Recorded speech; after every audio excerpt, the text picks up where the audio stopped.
Ndabasuje nanone kandi mbahaye ikaze kuri BVI Empire. Mwebwe mwese mwamaze gukora subscribe kuri BVI Empire, ni by'agaciro gakomeye. Nawe niba wari utarayikora ukurikije topic tuvugaho cyangwa se ibiganiro dukora, uze gukanda subscribe kugira ngo ibiganiro byacu bitazajya bigucika. Hari business eshatu rero ngiye kukubwira zinjiza amafaranga menshi, ushobora gutangira uyu munsi cyangwa ejo ukazajya ubona amafaranga menshi kandi bitakuvunnye cyane. Business ya mbere niyo gutunganya no gukora ibirungo by'umwimerere. Ni ukuvuga ngo ni natural spices business. Ugakora iyi business ukoresheje machine. Murabizi ko abantu basigaye bakunda kurya ibintu by'umwimerere, nubwo bikunze kubura ariko nibyo abantu benshi baba bifuza. Uramutse rero utangiye business yo gukora ibirungo by'umwimerere biri naturere, ni business nziza cyane yunguka kandi ukareba bya birungo abantu bakenera. Business ya kabiri rero ni toilet paper machine business. Ni ukuvuga ngo ni ugutunganya no gukora impapuro z'isuku ukoresheje machine. Urabizi ko impapuro z'isuku cyangwa se papier hygienique cyangwa se PH ni ibintu bikenerwa cyane, yaba mu masoko atandukanye, mu mahoteli, mu masupermarket, mu ngo zitandukanye. Umuntu wese abenshi bakenera impapuro z'isuku. Iyi ni business nziza rero cyane yunguka. Abantu benshi baba bagira ngo ibi bikorwa n'inganda gusa zikomeye, ariko nawe wayikoraho. Business ya gatatu ni business ya pure water machine. Ni ukuvuga ngo gutunganya amazi yo kunywa ukoresheje machine. Murabizi ko amazi arakenerwa, abantu benshi bakenera amazi kuyanywa buri munsi kandi amazi asukuye. Abantu benshi rero bazi ngo amazi asukuye n'aya makampani akomeye gusa, akorwa na kampani zikomeye gusa cyangwa inganda zikomeye, ariko nawe wakora amazi cyangwa se watunganya amazi yo kunywa asukuye ukoresheje machine.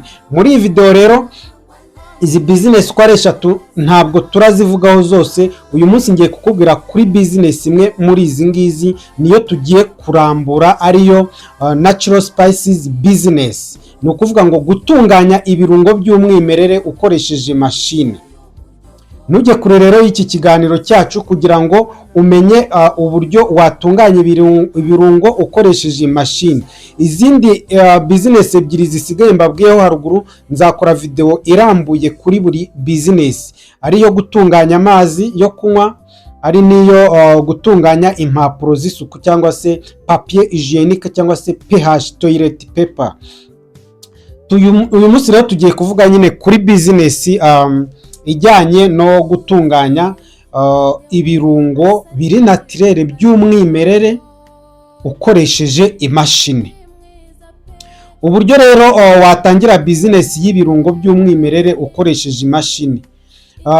Iyi business ni business icuruza ibirungo karemano bitunganywa mu buryo bwa organic, ariko bidasize chemicals cyangwa se bya bintu ibindi bintu bibyongerera uburyohe bya artificiel. Ni ukuvuga ngo ni ugutunganya ibirungo by'umwimerere biri naturel.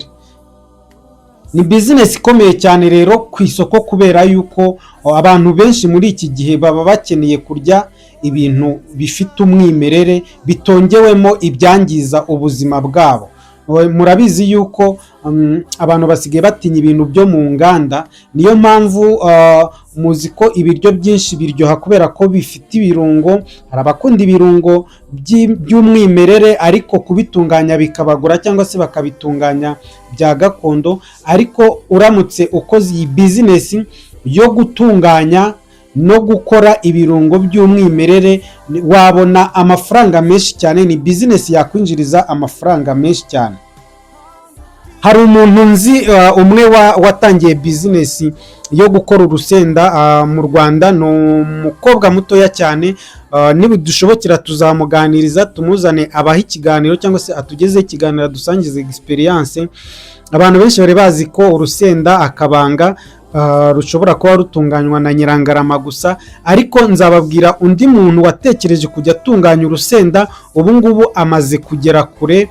Ni umukobwa w'urubyiruko, amaze kugera ku rwego rushimishije, asigaye yitabira amasamiti, asigaye abona ibihembo bishimishije. Hari inama aheruka kwitabira bamuha miliyoni 5, hari indi aheruka kwitabira bamuha igihembo cya miliyoni zigera mu 10. Abantu benshi rero batinya gutangira bizinesi bibwira ngo kuba badafite kapasite yo gukora uruganda kandi bafite amafaranga make ngo ntibatangira bizinesi.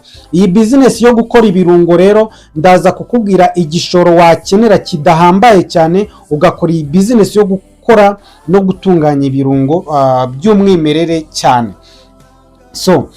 Ni bizinesi nziza rero ikora cyangwa se igacuruza ibirungo biboneka mu bimera herbs, ibirungo biboneka mu mbuto, mu mababi, mu mizi n'amashami.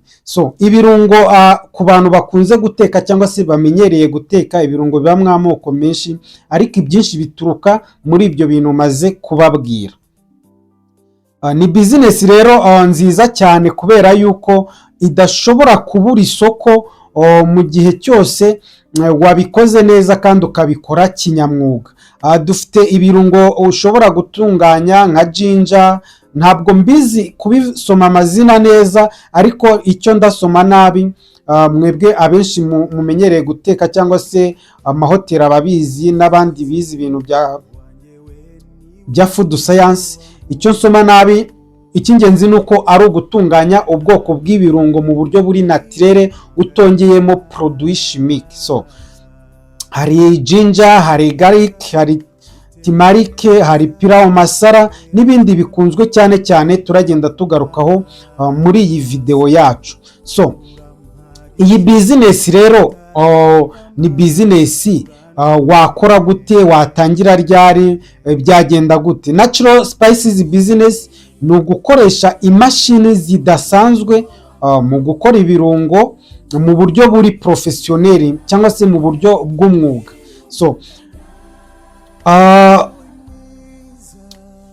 Ni ibirungo rero ushobora gutunganya, ugatunganya ibirungo bibisi harimo nka ginger n'ibindi, garlic, cinnamon, cloves, ukabitunganya, ukabisya, ugakuramo puderi, ukabipakira neza ukoresheje amagarama. Ushobora gukoresha amagarama 50, 100, 250, 500, maze ukabigurisha ku masoko atandukanye.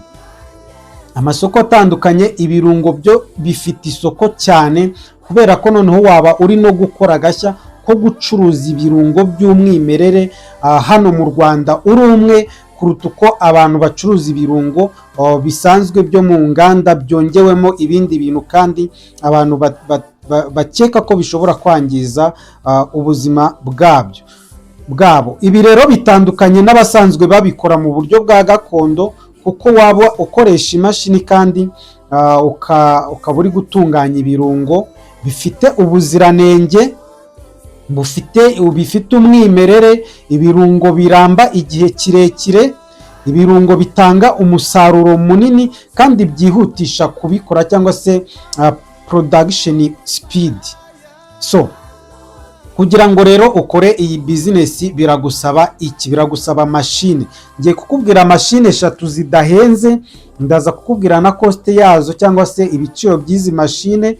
Uramutse wumva ufite gahunda yo kuba wakora iyi business nahawe, kuko ni business nziza cyane. Waba utangiye uri umwe, uri umudamu, uri umukobwa, uri urubyiruko, uri umusore, uri umugabo, my friend, guhanga gashya ni ukuba wamaze kumenya amakuru. Ndi hano rero kugira ngo njye mbaha amakuru atandukanye kugira ngo mushobore kwiteza imbere, dushobore kwiteza imbere, tuzamurane mu mibereho, twere kuguma dutekereza ngo iyi business ni y'umuntu wageze ku rundi rwego, ni y'umukire, ni y'uruganda se. Oya, ni business ushobora gukora kandi ukayibonamo amafaranga menshi cyane cyane ko waba uzanya gashya. Ikindi, ushobora kujya witabira amasamiti ugahembwa, ugakuramo ibihembo nk'umuntu wazanye innovation cyangwa se igitekerezo cyiza hanyuma ibi ni nabyo leta iba ishaka ko abantu bihangira imirimo, abantu bamenya gukoresha amafaranga aho kugira ngo bakorere amafaranga. So mashine rero ugomba ni izihe? Hari mashine ya mbere, ni mashine eshatu kandi zidahenze. Hari mashine iya mbere iba yihutirwa, ni mashine isya ibirungo, grinding machine. Iyi ni mashine yihutirwa kurusha izindi zose kuko isya ibirungo, harimo nka za ginger powder, igasya garlic powder, igasya turmeric powder, igasya cloves, cumin, black pepper, cinnamon n'ibindi birungo mwese muzi ngewe ntashobora kurondora cyangwa ntashobora no kuvuga amazina, kandi bikaba ari ibirungo biri naturel. So hanyuma rero ugashyira ku bipimo ushaka, hanyuma niba ari ibirungo biseye binoze cyane cyangwa se byoroshye mukuntu, ni wowe ushyira kuri level, ugenda nyine ukora improvement bitewe n'ibyo abakiriya bawe bagenda bakunda. So ni mashine nziza rero, iyi ni business nziza ushobora gukora ukoresheje iyi mashine. Uramutse ufite iyi mashine rero isya ibirungo by'umwimerere biri naturel, deja uba wamaze gufatisha isoko. So mashine ya kabiri ni mashine yumisha cyangwa se drying machine, mashine yumisha ibirungo. Ni ukuvuga nyuma yo gusya ibirungo hari mashine ishobora kumisha ibirungo utarabisya, hari na mashine ishobora kumisha ibirungo umaze kubisya, byose birashoboka. So ibirungo rero, iyi mashine yumisha ibirungo ni mashine nziza cyane kubera yuko nyine bituma ugurisha ibirungo mu buryo bwa powder cyangwa se bw'ifu, ku buryo umuntu ushaka ikirungo cy'umwimerere ariko ari powder nyine akibona. So ibirungo rero twavuze haruguru n'ibindi ntarondoye, mwebwe muzi kundusha, ushobora gukora research ukamenya ibirungo bikenewe ni ibihe. Iyi mashine yagufasha kumisha ibirungo. Impamvu rero iyi mashine ari ingenzi ni ukugira ngo ibirungo bishobore gusa neza kandi birambi.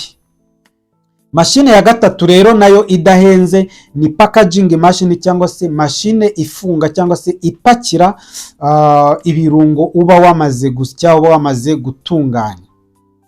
So iyi mashine igufasha nyine gupakira bitewe n'amagarama ushaka, niba ari amagarama 100, niba ari 250, niba ari amagarama 500 se, ni mashine igufasha nyine gupakira ibi birungo. Niba rero ufite kapitali nke cyangwa se igishoro gitoya, ushobora gutangira upakira n'intoki, ugashaka abantu bagufasha gupakira, bagafunga nka kumwe ibindi bintu ushobora kubifunga muri envelope cyangwa se mu envelope duto twabugenewe. Ariko ndaza kubabwira ibiciro by'izi mashine uko ari eshatu. Urasanga uramutse ufite miliyoni yawe kugarura hasi cyangwa se no kuzamura, watangira iyi business kandi ufite izi mashine eshatu. So ibyo ushobora gukora rero muri iyi business ni ibiki? Hari ugutunganya single spices cyangwa se ikirungo kimwe kimwe ukanagifunga ukwacyo. Ushobora kuvuga ngo buri kirungo like ginger powder cyangwa se ginger harya ni tangawize, ego. So ukavuga ngo tangawize ndayifunga ukwayo, tungurusumu ndayifunga ukwayo, karoti ndazifunga ukwazo, ibitunguru ndabifunga ukwabyo, imiteja ndayifunga ukwayo. Bya bintu byose by'ibirungo, bya bindi tungurusumu biki, seleri, puwaro n'ibindi muzi kundusha, za black pepper n'ibindi, ukavuga ngo buri kirungo ndagitunganya ngifunga ukwacyo. Ubwo ni uburyo bumwe, single spices. So uburyo bwa kabiri ni mixed spices cyangwa se gufunga cyangwa gutunganya ibirungo bivangavanze. Mujya mubona hari ukuntu umuntu ajya nko kugura isombe kuyikoresha, akavuga ati ibi birungo byose ni mu bisekurane cyangwa se ni mu bivange n'isombe icyarimwe njye kuriteka njye guteka isombe yanjye ibirungo bivangavanze. Nawe ushobora kuvanga ibirungo bitewe n'ibijyanye, bitewe n'ibyo uzi bijyana, ukabivangavanga ukabifunga bivanze. So ubu buryo rero bwa mixte cyangwa se bwo kuvanga ni uburyo bwinjiza cyane amafaranga, kuko waba wakoze formula yawe cyangwa se uburyo bwawe bw'umwihariko bwo gutanga ibirungo by'umwimerere biri naturere hanyuma binavanze. So ushobora kugira ibirungo rero bivanze ku ruhande, cyangwa se ukagira ikirungo kimwe kimwe ukwacyo wafunze ukwacyo. Hanyuma se wakwibaza ngo isoko warikura hehe? Isoko ryo ni rinini cyane, isoko ry'ibirungo ntabwo waribura, kubera yuko mu ma supermarket bakugurira, mu mahoteli bakugurira, mu masoko rusange y'abaturage aho abaturage duhahira wabona isoko, mu masimba, mu masiti, mu masawa city, mu maresitora, amahoteli, catering companies cyangwa se abantu bategura ibintu by'ibirori, online shop, reseller cyangwa se abantu babidetaya ku masoko, abashaka ibirungo biri organic, biri hafi lifestyle community. Ni ukuvuga ngo iri ni isoko ritagabanuka kandi rihora ryiyongera, kubera ko abantu bakenera kurya ibirungo buri munsi, ariko babuze ibirungo, umuntu ubaha ibirungo by'umwimerere biri naturere bitongewemo ayandi ma produits chimiques ashobora kwangiza ubuzima bwabo. So igishoro rero ushobora gutangiza kugira ngo ugure iyi mashine, izi mashine cyangwa se ukore iyi business, ntabwo ari igishoro kinini, ntabwo ari igishoro kinini.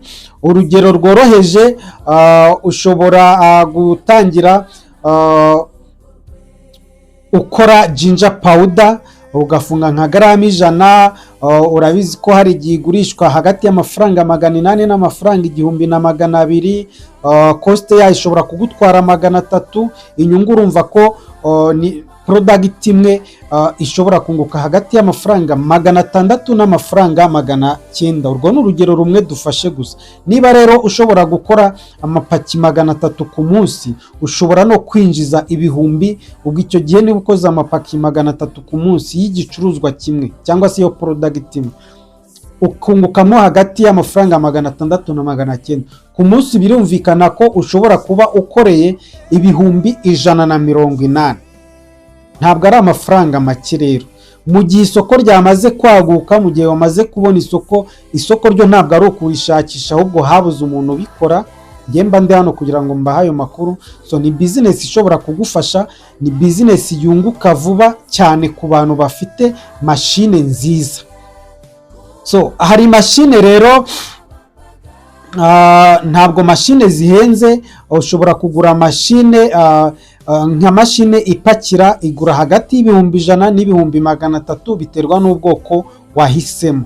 Hari machine iyi ngiyi isya ibirungo, igura hagati y'ibihumbi 400 na 1,000,000. Ni ukuvuga ngo zigiye zitandukanye, wowe ushobora kugura bitewe, wagura machine bitewe n'iyo ukeneye. So hari capital nini cyangwa se full processing machine.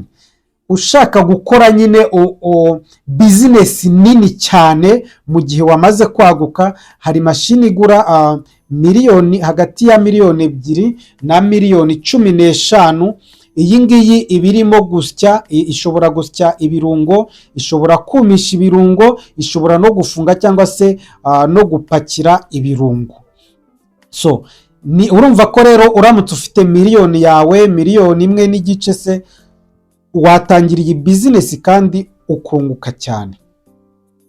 Uburyo bwo gutangira neza rero ni ubuhe? Ushobora gutangira nyine ku gishoro gitoya, ukurikije ibyo nkubwiye, ugatangira ku bicuruzwa 3 cyangwa 4, ibirungo 3 cyangwa 4.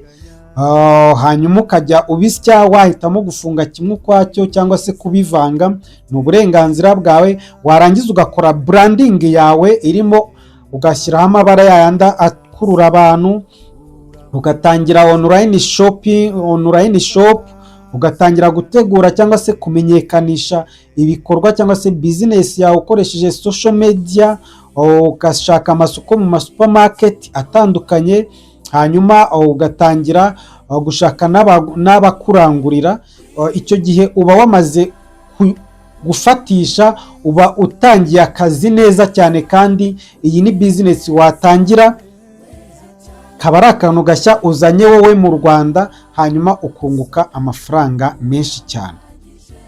So natural spices machine business ni kimwe mu byo ushobora rero gutangira uyu munsi. Ntuvuge ngo nta mafaranga menshi ufite, tangirana nayo ufite uyu munsi, hanyuma niba ukeneye n'andi makuru utwandikire muri comment section, hanyuma nawe ukore research. Ariko iyi ni business yunguka, ushobora kubona umusaruro mu gihe gito cyane. So nakubwiye rero ibirungo bitandukanye, abandi murabizi, ntabwo ngewe mbizi cyane. Harimo amatangawize, tungurusumu, ibyitwa umuhondo, hari ibitunguru, hari amapuwavuro, hari amapuwaro, hari urusenda, burya narwo ruza mu birungo, hari bya bindi byose by'ibyatsi muzi, ushobora gufunga mu buryo buri kimwe ukwacyo, wagitunganyije ari powder, cyangwa se ukanabigurisha biri fresh. Hari n'umuntu waza akabikenera biri fresh, cyangwa se akabikenera ari powder, cyangwa se ukabitunganya nyine mu buryo abakiriya bashaka. Iyi ni business ikora cyane buri munsi. Muzi ko abantu bakenera guteka, demand cyangwa se abantu bakenera guteka bakoresheje ibirungo ni benshi cyane. Uramutse rero uyitangiye uyu munsi, ni business itaguhombya, ni business itagusaba igishoro kinini cyane. Watangira ukavuga ngo kuri BVA Empire nakuye business idea ishobora kumfasha. So ndumva ari ibyo rero nababwira. Duhure muri video zitaha mbabwira kuri za business zindi ebyiri zijyanye no gukora impapuro z'isuku, arizo amapapier hygienique, hanyuma no gutunganya amazi meza ukoresheje machine. Mwakoze rero kubana nanjye muri iki kiganiro. Nizere ko kigufashije. Niba kigufashije ubitwereke, ukande like, utwandikire muri comment, umbwire icyo kigufashijeho, hanyuma wibuke no kugisangiza abandi. Ngewe wabagezaga iki kiganiro rero nitwa Jean Marie Vianney. Iyi ni BVA Empire. Ibiganiro byacu nakagaruka. Duhure muri video itaha. Ciao ciao.